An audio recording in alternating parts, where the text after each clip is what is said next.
So hello everyone, I'm Jake Picuenca or may you call me Sedi from STEM 11-8. This video I'm gonna teach you how to solve the problem of arithmetic sequence and series. But before we proceed to our topic today, don't forget to like, subscribe, share, and hit the notification bell.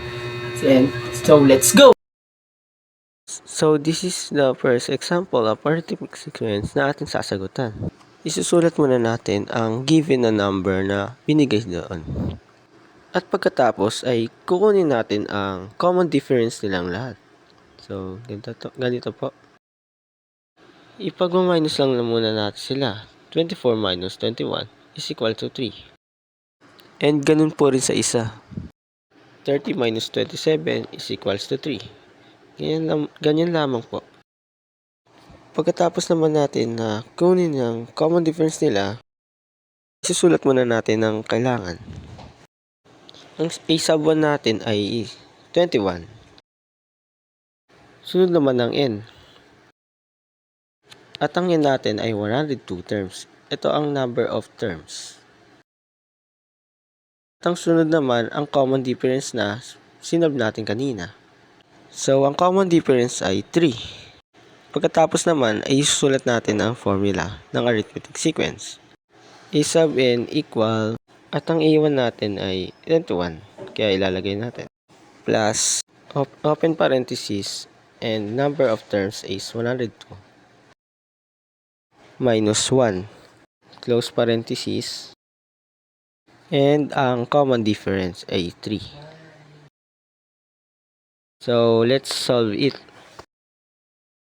Ang una muna nating isa-solve ay may parenthesis. Open parenthesis 101, close parenthesis.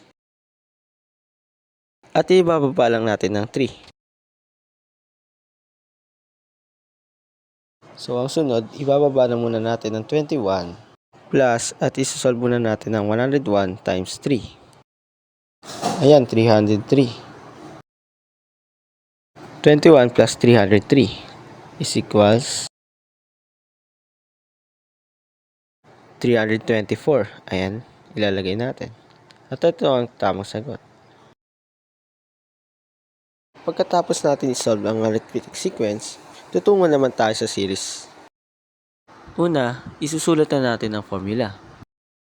Number of terms ay 102. Divide by 2. Open parenthesis, a sub 1 ay 21. Plus a sub n ay 324. Close parenthesis. Sabi ko nga kanina, uunahin muna natin ng may parenthesis pero ipagsasabay ko na sila. So 102 divided by 2 is equals 51. Open parenthesis. 21 plus 324 is equals 345. Kaya ilalagay natin.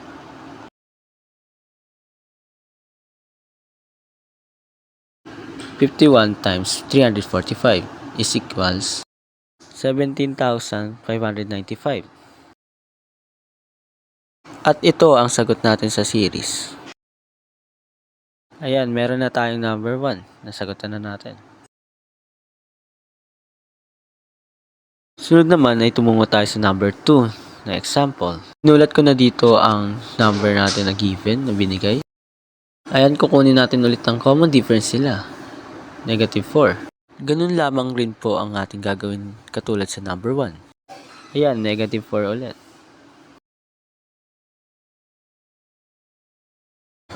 4 minus 8 is equals to negative 4. Ayan, nakuha na natin ang common difference. Ang a sub 1 natin ay 16. Ang number of terms naman natin ay 200 terms. At ang common difference naman natin ay negative 4. Ayan. So, let's solve it ulit.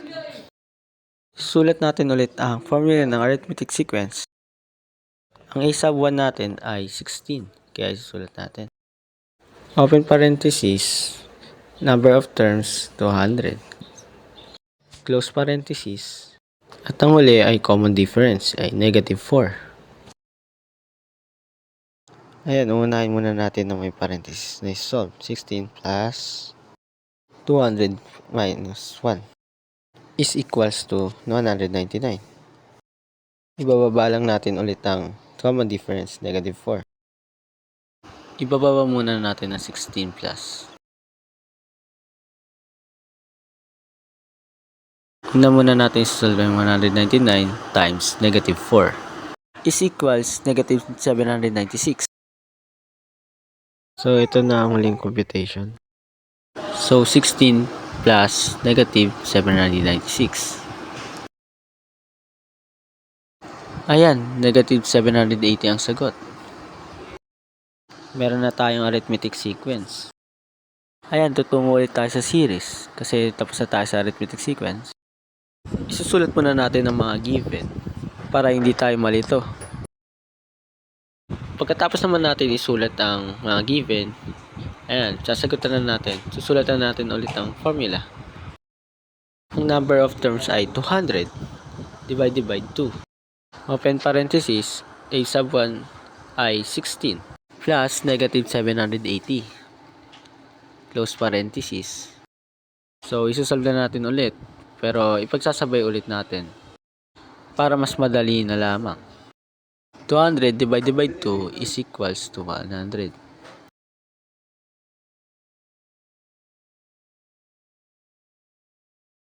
Open parenthesis, 16 plus -780. So, ang sagot ay -764. At ito na ang huling computation. 100 times -764. Ayan, -76,400.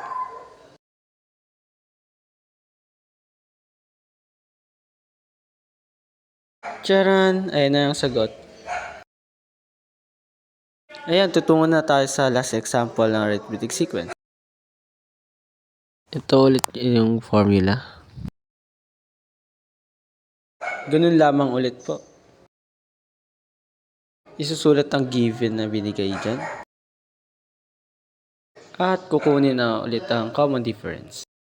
16 minus 10. Kinat ko na rin yung video dyan para mas mapadali na lang tayo. Ayan, isusulat ulit natin. A sub 1 is -2. Ang number of terms is 28. At ang common difference naman ay 6. Kokopyahin lang ulit natin ang formula. A sub n equals a sub 1 is -2 plus open parenthesis number of terms 28 minus 1. Yan, common difference natin ay 6. Ibababa lang natin ang -2 plus 28 minus 1 equals 27. Ibababa na natin ng 6 at ibababa rin natin ng -2. 27 times 6 is equals to 162. Huwag nyo nang pansinin yung may parenthesis na 162 kasi nagkamali lang ako dyan. Ayan, -2 plus 162 is equals 160. Ayan ang sagot natin sa arithmetic sequence. So, ganun ulit. After natin magsagot sa arithmetic sequence, lilipat naman tayo sa series. Ganun lamang po ulit ang ating gagawin. S sub n equals 28 divided by 2. Open parenthesis, -2 plus 160. Ayan, ipagsasabay ulit natin na isolving. 28 divided by 2 is equals 14. So, -2 plus 160 is equals to 158. At ito na po ang huling computation. 14 times 158. 2,212. Ayan po ang sagot. At ayan ang huli nating sagot sa tatlo nating example. So that's all everyone. Thank you for listening. But before we ended this video, tandaan ang kasabihan ni William Paul Thurston. Mathematics is not about numbers, computation, equations, and algorithm. It is about understanding. So, ayun lamang po ang ating ngayon. Thank you.